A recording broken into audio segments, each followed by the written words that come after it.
ஆண்டவராகிய இயேசு கிறிஸ்துவின் இனிதான நாமத்தில் உங்கள் யாவருக்கும் என்னுடைய அன்பின் ஸ்தோத்திரங்கள். நாம் கண்களை மூடி ஆண்டவருடைய முகத்தை நோக்கி பார்ப்போம். எங்களை அதிகமாய் நேசிக்கிற எங்கள் அன்புள்ள பரம தகப்பனே, மகிழ்ச்சியான இந்த நாளின் இந்த காலை வேளையிலே உடைய சமூகத்திலே கடந்து வந்து உம்முடைய நாமத்தை ஆண்டவரை உயர்த்தி ஜெபிக்க நீர் பாராட்டின கிருபைக்காக உமக்கு கோடான கொடி நன்றி செலுத்துகிறோம் ஐயா. இதோ இந்த நேரத்தில் ஆண்டவரே தங்களுடைய வீடுகளிலே இந்த தேவ செய்தியை கேட்கும்படியாக காத்திருந்து ஆண்டவரே ஜெபிக்கிற இந்த பிள்ளைகள் ஒவ்வொருவரையும் உடைய கரத்திலே நான் கொடுத்து ஜெபிக்கிறேன் ஏசப்பா. மனிதன் முகத்தை பார்க்கிறான், கர்த்தரோ இருதயத்தை பார்க்கிறீர் ஆண்டவரே. இருதயத்தையும் அதன் உள்ளிந்திரியங்களையும் ஆராய்ந்து அறிந்திருக்கிற எங்கள் ஆண்டவர், இதோ இந்த காலை வேளையிலே ஆண்டவரே இந்த தேவ செய்தியை கேட்கிற பிள்ளைகளுடைய குடும்பங்களிலே நீர் கடந்து செல்ல வேண்டும் என்று அடிமை ஜெபிக்கிறேன் அப்பா. இவர்களுடைய இருதயத்தின் ஏக்கங்கள், விருப்பங்கள், வாஞ்சைகள் உடைய சமூகத்துக்கு நேராக இவர்கள் வைக்கிற ஆண்டவரே எதிர்பார்த்திருக்கிற எல்லா நன்மைகளையும் அப்பா நீர் ஈவாக கொடுத்து இந்த பிள்ளைகளை ஆசீர்வதிக்க வேண்டும் என்று அடிமை ஜெபிக்கிறேன் ஐயா. அதற்கு தடையாக ஏதேனும் குறைவுகள், குற்றங்கள், மீறுதல்கள் காணப்படுமானால் கல்வாரி சிலுவையிலே சிந்தின இரத்தத்தின் வல்லமையினால் ஒரு விசையாய் ஆண்டவரே ஒவ்வொருவரையும் நீர் கழுவி சுத்திகரிக்க வேண்டும் என்று அடிமை ஜெபிக்கிறேன் அப்பா. எங்களை அழைத்தவர் நீர் உண்மையுள்ளவர் ஆண்டவரே. எங்களை தெரிந்து கொண்டவர் நீர் பரிசுத்தர் ஆண்டவரே. எங்களை அசுத்தத்திற்கு அல்லப்பா, பரிசுத்தத்திற்கே நீர் தெரிந்து கொண்டிரையா. அதை உணர்ந்தவர்களாக நாங்கள் ஒவ்வொரு நாளும் உமக்கு பிரியமுள்ள பிள்ளைகளாக வாழ்ந்து நீர் கொடுக்கிற ஆசீர்வாதங்களை அநேகருக்கு ஆண்டவரே நாங்கள் கொடுக்கத்தக்கதாக தேவாவியானவர் இந்த நாளிலே அப்பா ஒவ்வொரு பிள்ளைகளோடும் நீர் இடைபட வேண்டும் என்று அடிமை ஜெபிக்கிறேன். இந்த நாளை தம்முடைய பிள்ளைகளுக்கு நீர் ஆசீர்வாதமாக்கி தருவீராக. எதிர்பார்த்திருக்கிற நன்மைகளையும் ஈவுகளையும் ஒவ்வொரு குடும்பத்துக்கும் நீர் கட்டளையிட வேண்டும் என்று அடிமை ஜெபிக்கிறேன். நீர் பேசும் ஆண்டவரே, உடைய மெல்லிய சத்தத்தை நாங்கள் கேட்க அதின்படி வாழ நீர் எங்களுக்கு அனுக்கிரகம் செய்வீராக. தாழ்த்தி உடைய கரத்திலே கொடுக்கிறோம். இயேசுவின் மூலம் ஜெபம் கேளும் அன்பின் பிதாவே, ஆமேன் ஆமேன். ஒரு புதிய நாளை ஆண்டவர் நமக்கு ஈவாக கொடுத்திருக்கிறார். அதற்காக நாம் ஆண்டவருக்கு நன்றி செலுத்துவோம். இந்த நாளிலும் சிந்தனைக்கு ஆதாரமாக எடுத்துக்கொண்ட வேத பகுதி யோவேல் 2ஆம் அதிகாரம் 12ஆம் வசனம். யோவேல் 2ஆம் அதிகாரம் 12ஆம் வசனம் இப்படியாய் சொல்கிறது: ஆதலால் நீங்கள் இப்பொழுதே உபவாசத்தோடும் அழுகையோடும் புலம்பலோடும் உங்கள் முழு இருதயத்தோடும் என்னிடத்தில் திரும்புங்கள் என்று கர்த்தர் சொல்லுகிறார் என்று சொல்லி இந்த இடத்திலே நாம் பார்க்கிறோம். உபவாசித்து ஜெபிக்கிற ஜெபம் எப்படிப்பட்டது? நாம் எப்படி உபவாசித்து ஜெபிக்கும் பொழுது ஆண்டவர் நம்முடைய வாழ்க்கையிலே பெரியவராய் இருந்து பெரிய காரியங்களை செய்வார் என்று சொல்லி இந்த நாளிலே நாம் சிந்திக்க இருக்கிறோம். உபவாசம் என்றால் என்ன என்று சொல்லி நாம் பார்ப்போமானால், முதலாவது நம்முடைய சரீரத்திற்கேற்ற உணவை குறைத்துவிட்டு ஒரு நேரமோ அல்லது 2 நேரமோ அல்லது ஒரு நாள் முழுவதுமே உணவு அருந்தாதபடி ஆண்டுடைய சமூகத்திலே காத்திருந்து அவருடைய வார்த்தையை கேட்கும்படியாக அவருடைய சமூகத்திலே ஜெபிக்கும்படியாக ஒப்பு கொடுத்து காத்திருப்பது தான் உபவாசம் இல்லையா? இந்த உபவாச நேரம் என்பது நம்முடைய வாழ்க்கையிலே எப்படியெல்லாம் கடந்து வரும் என்று சொல்லி நாம் பார்ப்போமானால், ஆண்டவரோடு நம்முடைய உறவை வலுப்படுத்துவதற்கு இந்த உபவாசம் நமக்கு உதவி செய்கிறது. அதன் மாத்திரமல்லாமல் கர்த்தருடைய கரத்திலிருந்து ஒத்தாசையை பெற்றுக்கொள்வதற்கு அல்லது இரக்கத்தை பெற்றுக்கொள்வதற்கு உபவாசம் மிகவும் பயனுள்ளதாக இருக்கிறது.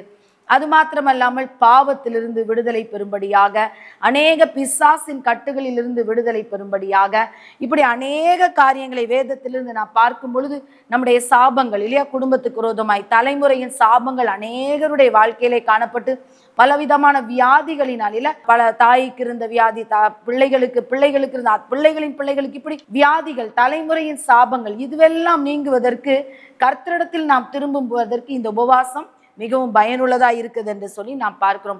அப்போ உபவாசிக்கும் பொழுது ஒரு மனிதன் இந்த உலகத்திற்காக செலவழிக்கிற நேரத்தை விட்டு ஆண்டவரோடு தன்னுடைய தனிப்பட்ட உறவை வளர்த்து கொள்வதற்கு இந்த உபவாசம் மிகவும் பயனுள்ளதாக இருக்குது என்று சொல்லி நாம் வேதத்திலே பார்க்கிறோம்.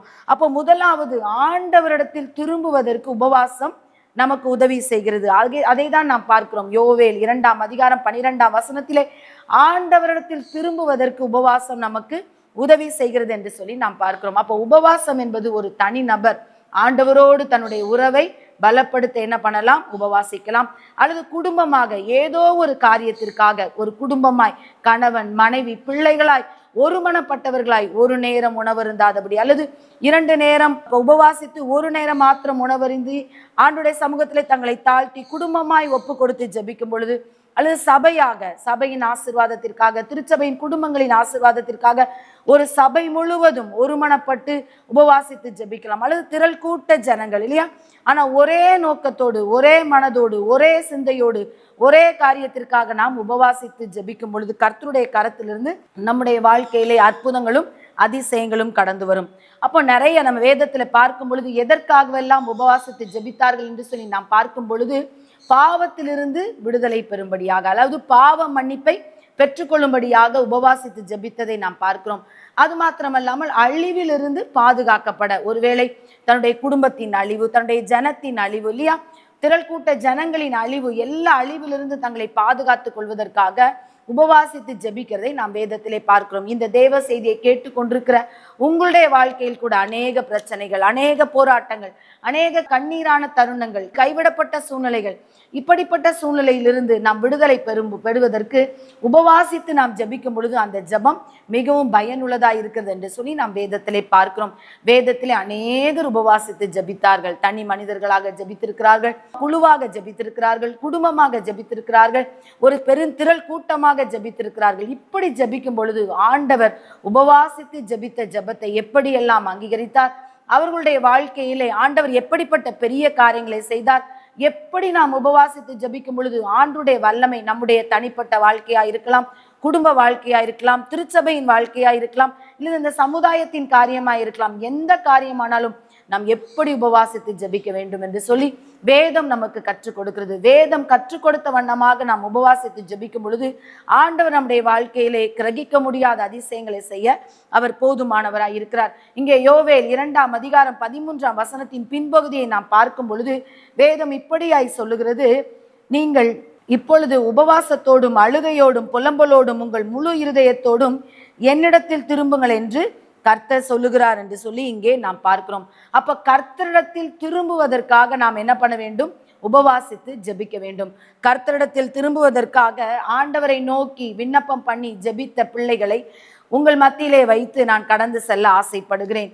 இங்கே நாம் 1 சாமுவேல் 7ஆம் அதிகாரத்தை நாம் திருப்பிக் கொள்வோமானால், இங்கே இஸ்ரவேல் ஜனங்கள் ஆண்டவரை விட்டு பின்வாங்கி ஆண்டவரை மறந்து அந்நிய தெய்வங்களை இங்கே நாம் வணங்கினதை நாம் இங்கே பார்க்கிறோம். 1 சாமுவேல் 7ஆம் அதிகாரம் 3ஆம் வசனத்தை நாம் வாசிக்கும் பொழுது வேதம் இப்படியாய் சொல்லுகிறது, அப்பொழுது சாமுவேல் இஸ்ரவேல் குடும்பத்தார் யாவரையும் நோக்கி, நீங்கள் உங்கள் முழு இருதயத்தோடும் கர்த்தரிடத்தில் திரும்புவீர்களானால் அந்நிய தேவர்களையும் அஸ்தரோத்தையும் உங்கள் நடுவிலிருந்து விலக்கி உங்கள் இருதயத்தை கர்த்தருக்கு நேராக்கி அவர் ஒருவருக்கே ஆராதனை செய்யுங்கள், அப்பொழுது அவர் உங்களை பெலிஸ்தருடைய கைக்கு நீங்களாக்கி விடுவார் என்றான் என்று சொல்லி இங்கே நாம் பார்க்கிறோம். இங்கே இஸ்ரவேல் ஜனங்கள் ஆண்டவரை விட்டு பின்வாங்கி ஆண்டவரை மறந்து ஆண்டவர் செய் என்பதை செய்யாதபடி அவர் செய்யாதே என்று சொன்ன அந்த அந்நிய தெய்வத்தை வணங்கி கடவுளை விட்டு பின்வாங்கி போனதை நாம் இங்கே பார்க்கிறோம். அப்போ பின்வாங்கி போகும் பொழுது அது தேவனுக்கு விரோதமான பாவம். நம்முடைய பாவங்களை நாம் அறிக்கையிட்டு நாம் ஜெபிக்கும் பொழுது அந்த உபவாச ஜெபம் மிகவும் பயனுள்ளதா இருக்கும் என்று சொல்லி இங்கே பார்க்கிறோம். அப்போ உபவாசித்து ஜெபிக்கும் பொழுது கர்த்தருக்கு நேரா என்ன பண்ணும்? அந்த உபவாச ஜெபம் நம்மை திருப்பும். அப்ப கர்த்தருக்கு நேராய் திரும்புவதாக நம்முடைய உபவாச ஜெபம் காணப்பட வேண்டும். ஏதோ ஒரு அற்புதத்தை பெற்றுக்கொள்ளும்படியாக ஜெபிப்பது நல்லதுதான். ஏதோ ஒரு அதிசயத்தை ஆண்டவர் நம்முடைய வாழ்க்கையிலே செய்ய வேண்டும் என்று சொல்லி நாம் உபவாசித்து ஜெபிக்கிறோம். அல்லது சரீரத்தில் ஏதாவது ஒரு வியாதி வந்தால் இந்த வியாதியிலிருந்து என்னை குணமாக்கும் ஆண்டவர் என்று சொல்லி நாம் என்ன பண்ணுகிறோம்? ஆண்டவரிடத்தில் ஜெபிக்கிறோம். ஆனால் நம்முடைய உபவாச ஜெபம் முதலாவது எப்படிப்பட்டதா இருக்க வேண்டும்? நம்முடைய வாழ்க்கையை ஆண்டவருக்கு நேராய் திருப்புவதாய் காணப்பட வேண்டும். ஒருவேளை பாவத்தோடு வாழ்கிற ஒரு மனிதன் பரிசுத்தத்தை தேடி உபவாசிக்கிறவர்களாய் நாம் காணப்பட வேண்டும். அப்படி நாம் கர்த்தரிடத்தில் திரும்பும் பொழுது நாம் கேட்கிற ஆசீர்வாதங்களை மாத்திரமல்ல, நாம் கேளாத ஆசீர்வாதங்களை அல்லது கிரகிக்க முடியாத அதிசயங்களை ஆண்டவர் நம்முடைய வாழ்க்கையிலே செய்ய போதுமானவராய் இருக்கிறார் என்று சொல்லி நாம் இங்கே பார்க்கிறோம். இங்கே சாமுவேல் தீர்க்கதரிசி இஸ்ரவேல் ஜனங்களுக்கு நேராய் ஆண்டவரை வழி நடத்தும்படியாக அவர் என்ன பண்ணுகிறார்? எல்லாரையும் என்ன பண்ணுகிறார்? அழைத்து முதலாவது அவர் செய்கிறது என்னவென்று சொல்லி நாம் பார்ப்போமானால் 1 சாமுவேல் 7ஆம் அதிகாரம் 6ஆம் வசனம் இப்படியாய் சொல்லுகிறது, அவர்கள் அப்படியே மிஸ்பாவிலே கூடி வந்து தண்ணீர் மொண்டு கர்த்தருடைய சந்நிதியில் ஊற்றி அன்றைய தினம் உபவாசம் பண்ணி கர்த்தருக்கு விரோதமாய் பாவம் செய்தோம் என்று அங்கே சொன்னார்கள். அப்ப இங்கே உபவாச ஜெபம் இங்கே என்ன கொண்டு வந்தது? தங்களுடைய பாவங்களை அறிக்கையிட்டு மனம் திரும்பக்கூடிய ஒரு சூழ்நிலையை இங்கே கொண்டு வந்தது. அவர்கள் கர்த்தருக்கு விரோதமாய் செய்த பாவத்தை விட்டு முழு இஸ்ரவேல் ஜனங்களும் ஆண்டவரை நோக்கி தங்களுடைய பாவங்களை அறிக்கையிடும்படியாக அவர்கள் உபவாசித்து இங்கே ஜெபித்ததை நாம் பார்க்கிறோம். அப்படி இவர்கள் உபவாசித்து ஜெபித்து பாவங்களை அறிக்கையிட்ட பொழுது இங்கே பெலிஸ்தர்கள் இவர்களுக்கு விரோதமாய் கடந்து வருகிறதாய் வேதம் சொல்கிறது. 7ஆம் வசனத்தின் பின்பகுதியை நாம் பார்க்கும் பொழுது, பெலிஸ்தரின் அதிபதிகள் இஸ்ரவேலுக்கு விரோதமாக எதிர்த்து வந்தார்கள். அதை இஸ்ரவேல் புத்திரர் கேட்டு பெலிஸ்தர் நிமித்தம் பயந்தார்கள். அப்ப ஆண்டவருடைய சமூகத்திலே உபவாசித்து ஜெபித்த பொழுது இவர்களுக்கு விரோதமாய் பெலிஸ்தர் எழும்பி வருகிறார்கள் இல்லையா? அப்போ நம்முடைய தனிப்பட்ட வாழ்க்கையிலே, நம்முடைய குடும்ப வாழ்க்கையிலே நாம் ஆண்டவருக்கு முன்பதாக ஒரு ஸ்டெப் ஆண்டவரை தேட வேண்டும், ஆண்டுடைய சமூகத்துக்கு நேராய் திரும்ப வேண்டும் என்று சொல்லி நாம் கடந்து வரும் பொழுது பிசாசின் கண்ணும் நம்மேல் வைக்கப்படும், ஆண்டுடைய கண்ணும் நம்மேல் வைக்கப்படும். இங்கே அப்படிதான் அவர்கள் தங்களுடைய பாவங்களை அறிக்கையிட்டு மனம் திரும்பி உபவாசம் கூறி ஆண்டவரிடத்தில் ஜெபித்த பொழுது இங்கே பெலிஸ்தர்கள் அவர்களுக்கு விரோதமாய் எழும்பி வருகிறார்கள் இல்லையா? அதனால் இவர்கள் என்ன பண்ணுகிறார்கள்? பயப்படுகிறார்கள். இன்றைக்கு நம்முடைய வாழ்க்கையில் கூட பயப்படக்கூடிய சூழ்நிலைகள், பிசாசின் கிரியைகள், அசுத்தாவியின் கிரியைகள் அல்லது வியாதிகள் அல்லது நாம் எதிர்பாராத சம்பவங்கள் நம்முடைய குடும்பங்களிலே வரும் பொழுது நமக்கு என்ன வருகிறது? பயம் வருகிறது. அந்த நேரத்தில் விசுவாசம் என்பது காணாமல் போய் வருகிறது. ஆனால் ஆண்டவர் நம்மிடத்தில் எதிர்பார்ப்பது, நம்ம எப்பேற்பட்ட சூழ்நிலையில் இருந்தாலும், எப்பேற்பட்ட குழப்பத்தின் நடுவில் இருந்தாலும், பயப்படுகிற காரியம் நம்முடைய தனிப்பட்ட வாழ்க்கையிலே, நம்முடைய குடும்ப வாழ்க்கையிலே நாம் காணப்பட்டாலும், நாம் ஆண்டவரை மாத்திரம் நோக்கி பார்க்கிறவர்களாக, அவரை நோக்கி விண்ணப்பம் பண்ணுகிறவர்களாக நாம் காணப்படும் பொழுது நம்முடைய பயங்களை மாற்றி அவர் நமக்கு உதவி செய்ய அவர் போதுமானவராய் இருக்கிறார். ஆகையினால் தான் அவர் சொல்லுகிறார், நீ பயப்படாதே, நான் உனக்கு துணை நிற்கிறேன், திகையாதே, நான் உன் தேவன், நான் உன்னை பலப்படுத்தி உனக்கு சகாயம் பண்ணுவேன் என்று சொல்லி ஆண்டவர் நமக்கு வாக்குத்தத்தம் பண்ணியிருக்கிறார்.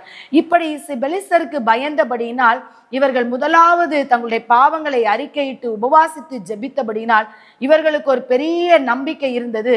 இந்த பெலிஸ்தர் நம்மை பயமுறுத்தினாலும் ஆண்டவரை நோக்கி நாம் விண்ணப்பம் பண்ணும் பொழுது ஆண்டவர் நமக்கு இரக்கம் பாராட்டுவார் என்று சொல்லி அவர்கள் சாமுவேல் தீர்க்கதரிசியை நோக்கி இப்படியாய் சொல்லுகிறார்கள், நீங்கள் எங்களுக்காக ஓயாமல் விண்ணப்பம் பண்ணுங்கள் என்று சொல்லி அங்கே 1 சாமுவேல் 7ஆம் அதிகாரம் 8ஆம் வசனத்தை நாம் பார்க்கும் பொழுது சாமுவேலை நோக்கி, நம்முடைய தேவனாகிய கர்த்தர் எங்களை பெலிஸ்தரின் கைக்கு நீங்களாக்கி ரட்சிக்கும்படிக்கு எங்களுக்காக அவரை நோக்கி ஓயாமல் வேண்டிக் கொள்ளுங்கள் என்று சொல்லி இங்கே சாமுவேல் தீர்க்கதரிசியிடம் அவர்கள் விண்ணப்பம் வைக்கிறதை நாம் பார்க்கிறோம் இல்லையா?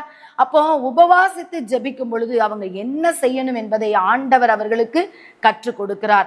ஆகையினால் அவர்கள் சாமுவேல் தீர்க்கதரிசியை பார்த்து சொல்லுகிறார்கள், ஓயாமல் எங்களுக்கு விண்ணப்பம் பண்ணுங்கள் இல்லையா? நம்முடைய தனிப்பட்ட வாழ்க்கையிலே பயப்படுகிற சூழ்நிலைகள், நம்முடைய குடும்பங்களிலே பயப்படுகிற சூழ்நிலைகள் வரும் பொழுது நாம் ஆண்டுடைய சமூகத்திலே ஓயாமல் விண்ணப்பம் வைக்கிறோமா?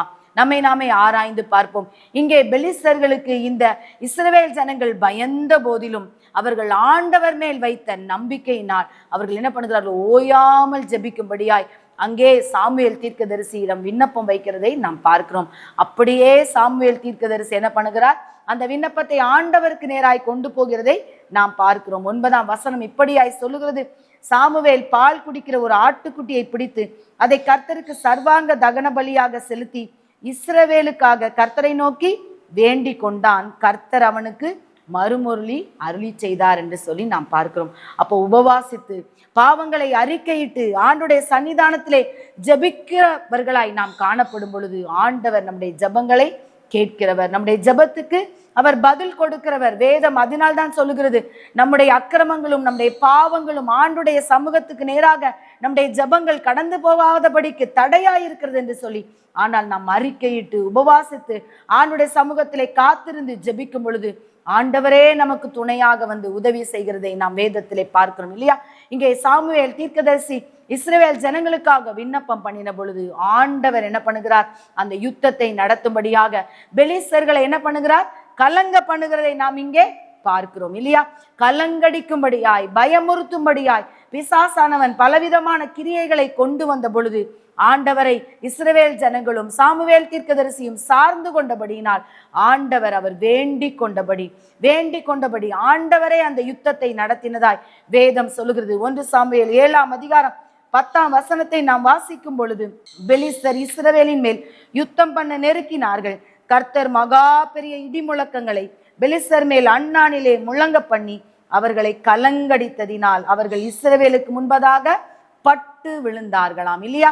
அப்ப ஆண்டவரை நோக்கி ஓயாமல் இல்லையா விண்ணப்பம் பண்ணினபடினால் ஆண்டவர் அந்த விண்ணப்பத்தின் சத்தத்தை கேட்டு அவரே இறங்கி வந்து தம்முடைய பிள்ளைகளை கலங்கடித்தவர்களை அவரே மகா பெரிய இடி முழக்கம் இல்லையா. ஒரு சிறிய இடி விழுந்தாலே அப்படியே எப்படி இருக்கும், ஒரு பெரிய சத்தமா இருக்கும். ஆனால் மகா பெரிய இடி முழக்கம் என்பது எவ்வளவு, அது ஆண்டவரால் மட்டும்தான் முடியும். ஒரு மனிதனுடைய வாழ்க்கையிலே ஆண்டவர் அற்புதத்தை செய்ய வேண்டும் என்றால், பயத்தை நீக்க வேண்டும் என்றால், அவருடைய கலக்கங்களை மாற்ற வேண்டும் என்றால், அவர் எப்படியும் என்ன பண்ணுவார், அற்புதங்களை செய்வார். எப்படியும் அவர் என்ன பண்ணுவார், துணையாக நின்று யுத்தங்களை நடத்துவார் என்பதற்கு இந்த பகுதி கர்த்தர் இஸ்ரவேல் ஜனங்களுக்காக கடந்து வந்து உதவி செய்ததுக்கு இந்த பகுதியே சாட்சியா இருக்கிறது. இன்றைக்கு நீங்கள் ஒருவேளை உங்களுடைய குடும்ப வாழ்க்கையிலே அல்லது உங்களுடைய தனிப்பட்ட வாழ்க்கையிலே அல்லது பிள்ளைகளுடைய வாழ்க்கையில் அல்லது நீங்கள் வேலை செய்கிற ஸ்தலங்களிலே ஏதோ ஒரு பிரச்சனையின் மத்தியிலே பயத்தோடு கலக்கத்தோடு ஆண்டவரே எனக்கு உதவி செய்யும் என்று சொல்லி ஒருவேளை இந்த நிகழ்ச்சியை நீங்கள் பார்த்து கொண்டிருக்கலாம். உங்களுடைய ஏக்கங்களை அறிந்த ஒரு ஆண்டவர் உங்கள் நடுவிலே கடந்து வந்திருக்கிறார். உங்களை விசாரிக்கிற ஒரு ஆண்டவர் உங்களோடு உறவாடி கொண்டிருக்கிறார். வேதம் சொல்லுகிறது, அவர் உங்களை விசாரிக்கிறவரானபடியால் உங்கள் கவலைகளை எல்லாம் அவர் மேல் வைத்து விடுங்கள் என்று சொல்லி. ஒருவேளை நீங்கள் அநேக நாட்களாய் இந்த காரியத்திற்காக நீங்கள் ஜெபித்து கொண்டிருக்கலாம். கலக்கங்கள் நீங்கும்படியாக ஆண்டுடைய சமூகத்திலே காத்திருக்கலாம். ஆனால் ஆண்டுடைய சமூகத்திலே நம்முடைய பாவங்கள் மன்னிக்கப்பட்டிருக்கிறதா? பாவ மன்னிப்பின் நிச்சயத்தோடு நீங்கள் உபவாசித்து ஜெபிக்கும் பொழுது ஆண்டவர் உங்களுடைய ஜெபத்தை கேட்கிறவர் இல்லையா. ஆகையினால் தான் கொலோசையர் 4ஆம் அதிகாரம் 2ஆம் வசனத்திலே பவுல் அப்போஸ்தலன் இப்படியாய் சொல்லுகிறார், இடைவிடாமல் ஜெபம் பண்ணுங்கள் இல்லையா. அப்ப நம்முடைய வாழ்க்கையிலே உபவாசித்து ஜெபிக்கிற நம்முடைய வாழ்க்கையிலே இடைவிடாமல் ஜெபிக்கிற ஜெபம் காணப்படுகிறதா?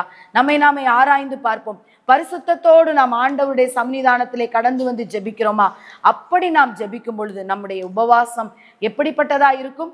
மிகவும் பயனுள்ளதா இருக்கும். நம்முடைய ஜெபம் எப்படிப்பட்டதா இருக்கும்?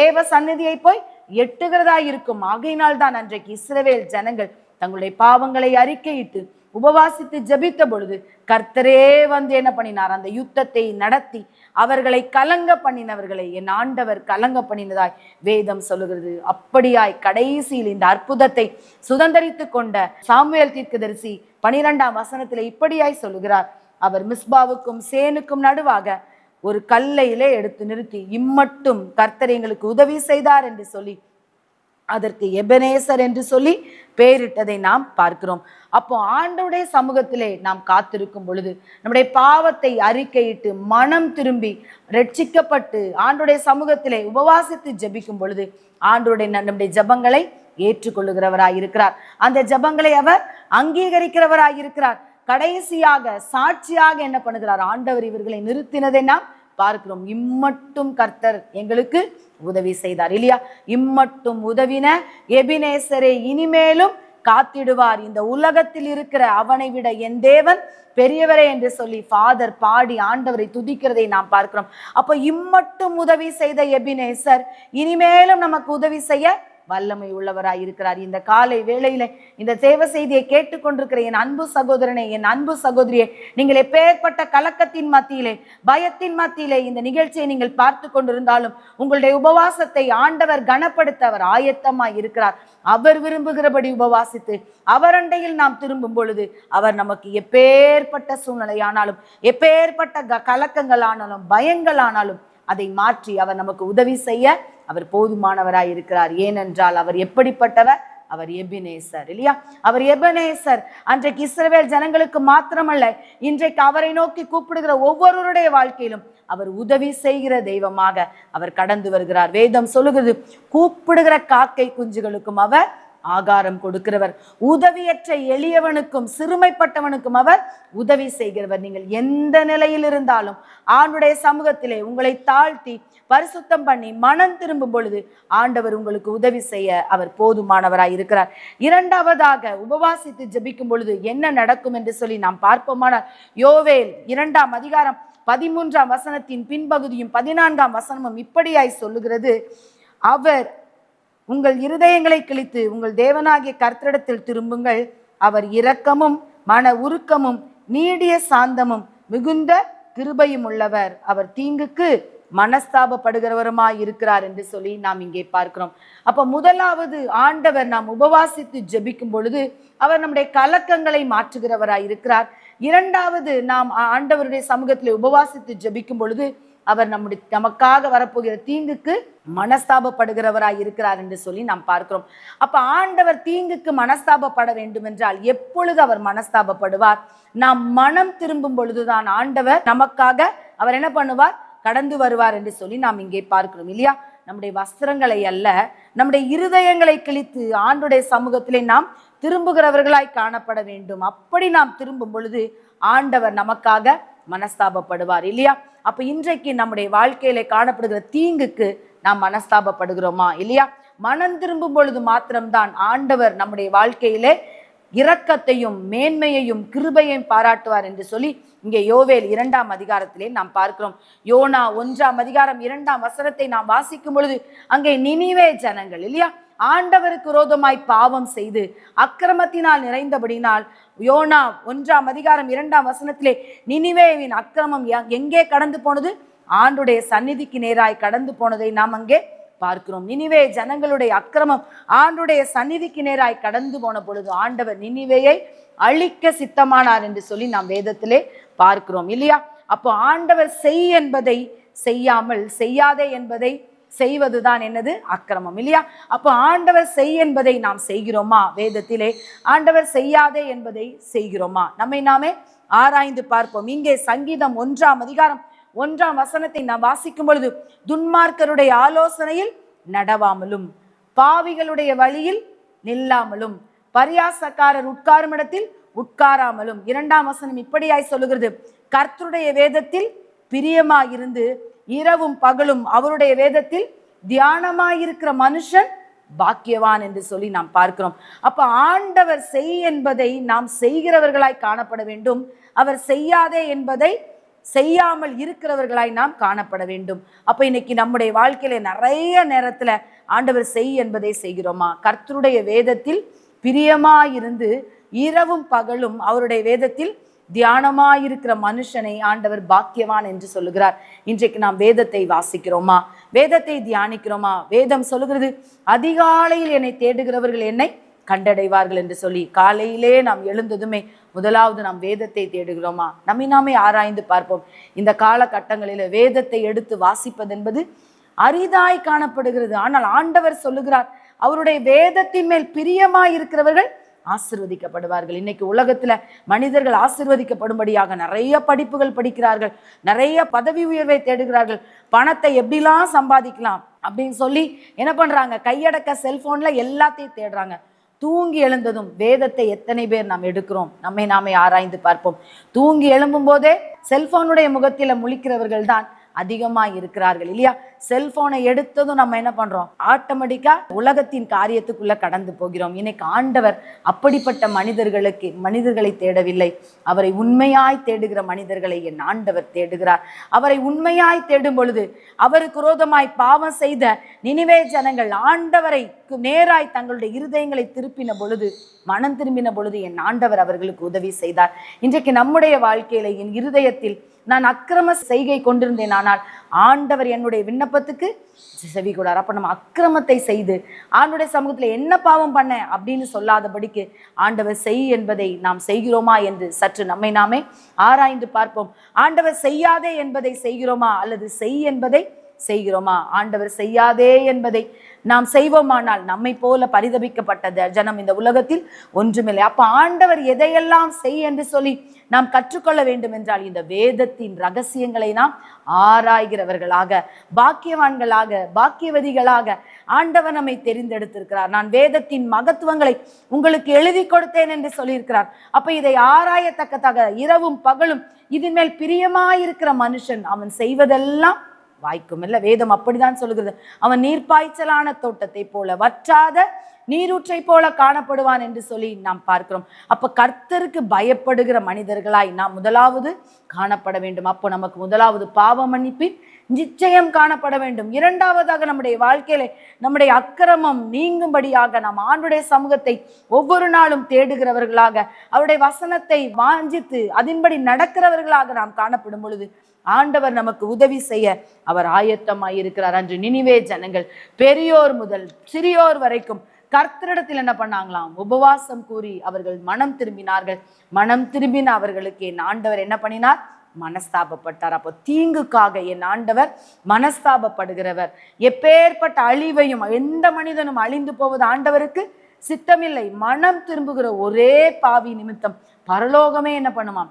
சந்தோஷப்படுமாம். அப்போ ஆண்டவர் சந்தோஷப்படத்தக்கதாக நம்முடைய வாழ்க்கையிலே ஆண்டவரிடத்திலே திரும்புகிறவர்களாய் நாம் காணப்பட வேண்டும். அப்போ உபவாசித்து ஜெபிக்கும் பொழுது நாம் யாருக்கு நேராய் திரும்புவோம்? கர்த்தருக்கு நேராய் திருப்பப்படுவோம். நம்முடைய அக்கிரமம் மன்னிக்கப்படும், நம்முடைய மீறுதல்கள் மன்னிக்கப்படும், நம்முடைய பாவம் மன்னிக்கப்படும். அப்படி நாம் பாவத்தை அறிக்கையிட்டு நாம் ஆண்டவருடைய சமூகத்திலே ஜெபிக்கும் பொழுது ஆண்டவர் முதலாவது நமக்கு துணை நின்று நம்முடைய கலக்கங்கள் எல்லாவற்றையும் மாற்றுகிறவர். இரண்டாவது, நாம் ஆண்டவரை விசுவாசித்து உபவாசித்து ஜெபிக்கும் பொழுது ஆண்டவர் நமக்கு வர இருக்கிற தீங்குக்கு மனஸ்தாபப்பட்டு நம்மை விடுதலையாக்க அவர் காயத்தமாய் இருக்கிறார். ஆண்டவருடைய சமூகத்திலே நம்மை தாழ்த்தி ஒப்பு கொடுத்து உபவாசிப்போம். ஆண்டவருடைய வார்த்தையை விசுவாசித்து உபவாசித்து ஜெபிப்போம். கர்த்தருடைய கரத்திலிருந்து உதவியையும் ஒத்தாசையையும் பெற்றுக்கொள்வோம். அப்படிப்பட்ட கிருபைகளை சர்வ வல்லமை பொருந்தி ஆண்டவர் தாமே நம் ஒவ்வொருவருக்கும் தந்தருளுவாராக. கர்த்தருடைய பரிசுத்த நாமத்துக்கு ஸ்தோத்திரம். ஆண்டவரே, கொண்டு உபவாசத்தை குறித்து ஆவியானவர் பேசியிருக்கிறேன். உபவாசத்தை குறித்து ஆவியானவர் பேசியிருக்கிறேன். ஆக நன்றி செலுத்துகிறோம். இப்போது நிகழ்ச்சியை பார்க்குற அண்டர் 7 கடவுளுக்கும் நான் ஜெபிக்க போகிறேன். ஆவியானவரை பொறுத்தும் ஆமோஸ் 7 கர்த்தராகிய ஆண்டவர் தீர்க்கதரிசிகளாகி தம்முடைய ஊழியக்காரருக்கு தமது ரகசியத்தை வெளிப்படுத்தாமல் ஒரு காரியம் செய்யார். ஒவ்வொரு நாளும் தூதுகள் வருவாங்க. ஒவ்வொரு நாள் தூதுகள் வருவாங்க. தூதுகள் வந்து உங்கள் உதவி செய்வாங்க. பழைய காரியத்தை பற்றி யாரும் கவலைப்படாதுங்க. புதிய காரியத்தை தந்தவுடைய என்னை உலகத்தை பல சம்பவங்கள் வரும். அதை நீங்கள் பார்ப்பீங்க. எந்த நபர்கள்லாம் முக்கியமாக இருக்காங்களோ இனி அவர்கள் இருப்பதில்லை என்று கர்த்தர் சொல்கிறார். உங்கள் வீட்டில் ஒரு அற்புதம் நடக்கும், அதிசயம் நடக்கும். யார் யார் வீட்டில் எல்லாம் அதிசயம் நடக்க வேண்டுமோ நடக்கும். யார் வீட்டில் அற்புதம் நடக்கும். உங்கள் வீடு கட்டப்படும், உங்கள் குடும்பம் கட்டப்படும், நீங்கள் கட்டப்படுங்க.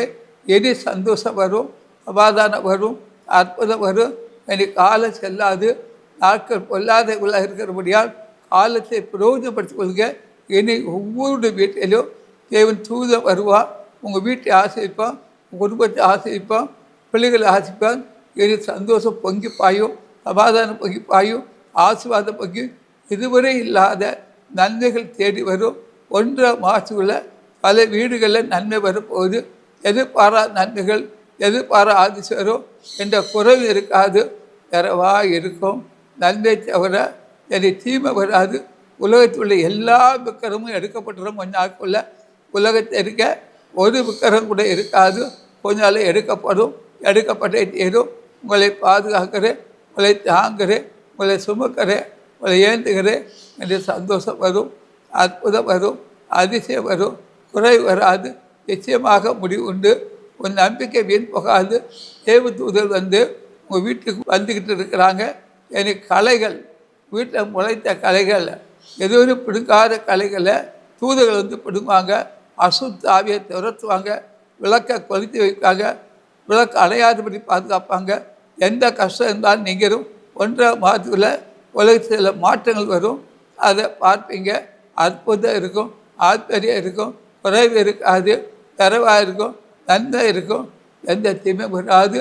நான் உங்களை பாதுகாக்கிறேன், நான் உங்களை தாங்குகிறேன், உங்களை சுமக்கிறேன், உங்களை ஏந்துகிறேன். இனி சந்தோஷம் வரும், சமாதானம் வரும், ஆச்சரியம் வரும், அற்புதம் வரும். குறைவு இருக்காது, தரவாக இருக்கும், நன்மை தான் இருக்கும், தீமை வராது. ஆசீர்வாதமும் அற்புதம் உங்களை தேடி வரும். இனி குறைவு இருக்காது, தரவாக இருக்கும், நன்மை இருக்கும், எந்த தீமை வராது. ஆசீர்வாதமான வாக்குத்தத்தங்களை கர்த்தர் தருகிறார். யாருக்கெல்லாம் எந்தெந்த ஆசீர்வாத வாக்குத்தத்தை எதிர்பார்க்கலோ அவளுக்கு கொடுத்து வருஷத்தை நன்மையாய் முடிசூட்டுகிறார். இந்த வருஷத்தை நன்மையாய் முடிசூட்டி ஆசிரிக்கிறார். இதுவரை நாங்கள் விருத்தி அடையலை, நாங்கள் சமாதானமாக இல்லை, சந்தோஷமாக இல்லைன்னு நினைக்கிறீங்க. விருத்தி அடைவீங்க, சமாதானமாக இருப்பீங்க, ஆச்சரியமாக இருப்பீங்க, அற்புதமாக இருப்பீங்க. எந்த குறைவும் இருக்காது. தரவை கண்டு ஆச்சரியப்படுங்க. பழைய பேப்பரெல்லாம் உலகத்துக்கு கிழிச்சு போட்டுட்டேன். இனி உலகத்தில் பழைய குமரில் புதிய கக்கரை ஓட்டிட்டேன், உங்களுக்கும் அற்புதம் செய்வேன், குடும்பத்துக்கும் ஆசை செய்வேன். என்னை கதவு திறந்தாச்சு, ஆசீர்வாதமான கதவு திறந்தாச்சு, அற்புதமான கதவு திறந்தாச்சு, நன்மையான காரியம் வந்தாச்சு. ஒவ்வொரு நாளும் தேர்ந்து உங்கள் வீட்டுக்கு தூதுகளை அனுப்பி அற்புதம் செய்வார். அற்புதம் நடக்கும், நன்மை இருக்கும், தீமதும் வராது, ஆசீர்வாதமும் அற்புதங்களை தேடியே வரும். நிகழ்ச்சி பார்க்குற ஒவ்வொருவரையும் தனித்தனி ஆசிர்வதியும் இயேசு நாமத்தில் ஆசிர்வதிக்கிறோம். இந்த ஊழியத்துக்காக ஜெபிங்க. உங்களை தொடப்பட்டால் கர்த்தர் சந்தித்தால் ஊழியத்தை உற்சாகமாக தொலைக்காட்சிகளை காணிக்க அனுப்பி வைங்க. கர்த்தர் தாமே உங்களை ஒவ்வொருவரையும் தனித்தனி ஆசிர்வதிப்பாராக. ஆமென். எங்களுடைய வங்கி விலாசம் S Thangasamy, bank of Baroda, Ambattur branch. Account number 05330100023359. IFSC code BAR 0AMBATT. மேலும் தேவ ஊழியரை நீங்கள் தனித்தனியாக சந்தித்து ஜெபிக்க விரும்பினார் ஒவ்வொரு நாளும் அதிகாலை 5 மணி முதல் காலை தொழுகையில் நீங்கள் கலந்து கொண்டு சகோதரர் அவர்களை சந்தித்து ஜெபித்துக் கொள்ளலாம். மேலும் விவரங்களுக்கு தொடர்பு கொள்ள சுவிசேஷகர் எஸ் தங்கசாமி, தொலைபேசி எண் 26574550, 26574551, செல்போன் 9383344445. புத்தூர் அதிசய பராக்கா தீர்க்க தரிசன ஊழியங்கள் நடத்தும் பரிசுத்த உபவாச ஜெப கொடுகை நடைபெறும் இடம் அதிசய பராக்கா தீர்க்க தரிசன ஊழியங்கள் 71 மௌனசாமி மடம், அம்பத்தூர் ஓச்சி. இதில் சிறப்பு ஜெபம் மற்றும் தேவ செய்தி அளிக்க இருக்கின்றவர் தீர்க்கதரிசி எஸ் தங்கசாமி அவர்கள்.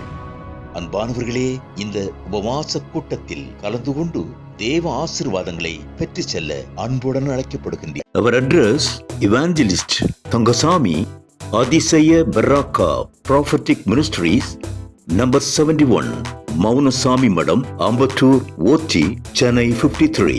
Phone number 04426574550 and cell phone number 9383344445.